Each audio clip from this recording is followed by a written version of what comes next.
Anyhow, the morning after my Saturday in the yard, yeah, my pull in the yard there, I was in my room, you know, lying there in the bed. It was Sunday morning. Jimmy! Door opens and my father says, "I'm taking your mother and your sisters to Bucks County for ice cream.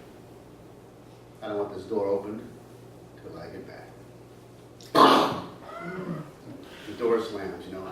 If you're sitting there 10 years old thinking, wow, I'm only 10 and life already sucks. Now, Bucks County was about 100 miles away. There weren't freeways back then. It was a little tiny 2-lane road through the rolling hills of Pennsylvania, you know. And so they were going to be gone literally all day. So I sat there, looked at the reverberating door, you know, and thought about what he said. I don't want this door open until I get back. I looked at the window. Didn't say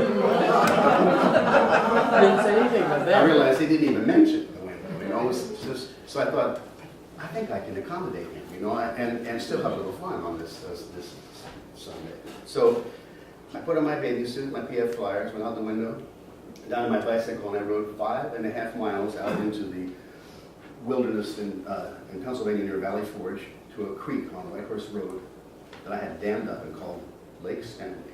And it was my swimming hole, you know. And actually, it's still there. It was kind of a natural formation, and I worked for weeks and weeks and dragged things and built this dam that's still there.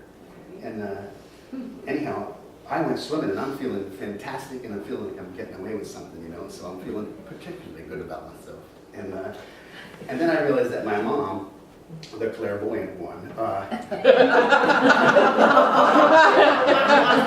fact of the matter is that all good mothers are clairvoyant. Yeah. Something happens, you start carrying a child and you just get clairvoyant. I don't know what it is, but except of course for the mothers of those, well, I might be over that. Okay.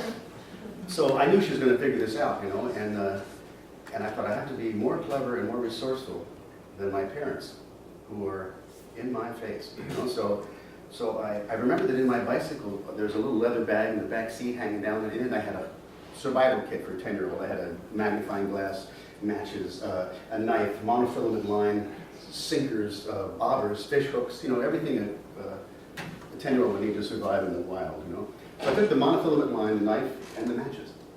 I went out and I cut some thin green saplings, and then I took the monofilament line and I created this like little wigwam affair, you know, with the twigs. And I tied it with the monofilament line, so I had this wigwam affair. And then I got some dry wood and I built a fire. And once the fire was going good, I placed the wigwam affair over the fire like a kind of smoke signals. And then I took off my babies. And I placed it over on the wigwam, and I thought, No! I'm enormously clever and resourceful, you know? 10 years old, and I created my own dryer, you know? Because we just had a line. It was like, you know, my mom hung clothes out. So here I was, feeling enormously clever, you know? And I went swimming again, and now I'm not only getting away with something, but I'm naked, you know? In the wilderness, I'm feeling fantastically, deliciously getting away nasty, you know, just like a rebel, you know? Naked in the woods, swimming. Feeling cool about myself, you know. I'm not kidding. I was really very tickled to be me that day.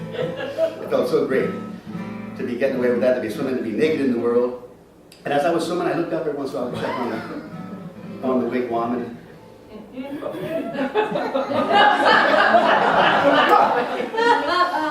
no wigwam. It was gone. I thought, how could this be? I swam ashore. I ran to the fire, and I clearly hadn't thought this through. Because the monofilament line became pliant in the heat, you see, at which point it lost its hold on the teepee, which became just a bunch of twigs that collapsed into the fire, along with my babies. And it burned up. Except for the little elastic band. Everything else was gone. I knew this wasn't good because no woman, you know. I was 5.5 miles from home, and I was naked. You know, And I had been, I mean, because of the way I was embarrassed and ashamed to be naked. I mean, I've been taught as a child that you shouldn't be running around naked, so I mean, to this day I wear pants, really. But there I was, naked 5 miles from home, so I didn't, I mean, I was only 10 years old, nothing, how can I put this? Wasn't a big deal. Nothing of consequence had descended, if you know what I mean. But still, there was enough of me naked to where I was uncomfortable about it, So I didn't know what else to do. I got on my bicycle. I started riding home, and every time a car showed up, I simply rode the bicycle right into the shrubberies of the bush, and I fell over. And I'd be like, I do this all the time, you know what I mean? Just like it was a regular thing to do. And I got all the way home. I mean, Whitehorse Road, South Valley Road, Devon Road, Cedar Hollow Road, Gable Road, Manor Road, and Lynbrook Road, all the way back to my house without anybody saying, "Hey kid, where's your panties?" So I got away with it. I was feeling fantastic, thinking I finally put something over my parents. Although they were bewildered as to how I got this incredibly nasty case of poison ivy on my face. But other than that, there was like, I got away with it, and I felt for years I thought that's the only time I ever put one over on them. And then one day I realized that I didn't put it over on my mom. We weren't rich. I had a bathing suit, one. So when it disappeared, she knew something was up. She figured it out. And later she told me, she said, "I knew something was up," and I thought, I better not bring this one up because your father isn't as calm about these things as I am. So there's always been interference with me. So she knew. She knew something was up.